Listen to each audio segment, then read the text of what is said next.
వ్యక్తులు ఒక పార్టీగా ఉండేటప్పటికి ఈ తరం బ్యాచ్ ఎట్లా అంటే ఈ రెబలిజం బ్యాచ్ ఏంటంటే ఏదో ఒక రాజకీయ పార్టీకి ఎఫిలియేషన్ కావాలని కోరుకోరు, బట్ ఒక రికగ్నైజేషన్ కావాలని.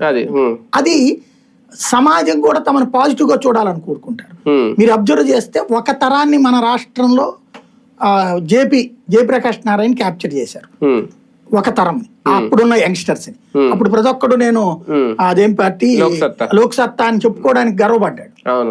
ఆ తర్వాత ఆమ్ ఆద్మీ పార్టీ పుట్టుకొచ్చింది దేశవ్యాప్తంగా. అలాంటి భావజాలం ఉన్నోళ్ళు కమ్యూనిస్టు గాని ఇట్లా పార్టీలోకి వెళ్లకుండా ఇట్లా మేము ఆమ్ ఆద్మీ పార్టీ అని చెప్పుకున్నాం, ఇప్పుడు కాక్రోచ్ అని చెప్పుకుంటున్నారు. వీళ్ళు ఏంటంటే పొలిటికల్ ఎఫిలియేషన్ కి భయపడతారు. ఒక పార్టీకి వెళ్తే ఆ పార్టీ సిద్ధాంతాన్ని మనం భుజం వేసుకోవాలి కదా. మనం అన్ని పార్టీల్లో ఉన్న దాన్ని తప్పెత్తి చూపెట్టాలంటే అంటే ఒక రకంగా వీళ్ళు తటస్థులు. ఈ తటస్థ యువతరం ఇప్పుడు కొత్త మార్గాన్ని ఎంచుకుంది. ఇప్పుడు even cockroach party it self రూపం మార్చుకుని ఆమ్ ఆద్మీ పార్టీ. అంతేనా? అవును కదా. అతను ఎవరైతే దుక్కే ఉన్నాడో అభిజిత్ ఉన్నాడో, అభిజిత్ అనేటటువంటి అతను Aam Aadmi party social media convener జాతీయ స్థాయిలో.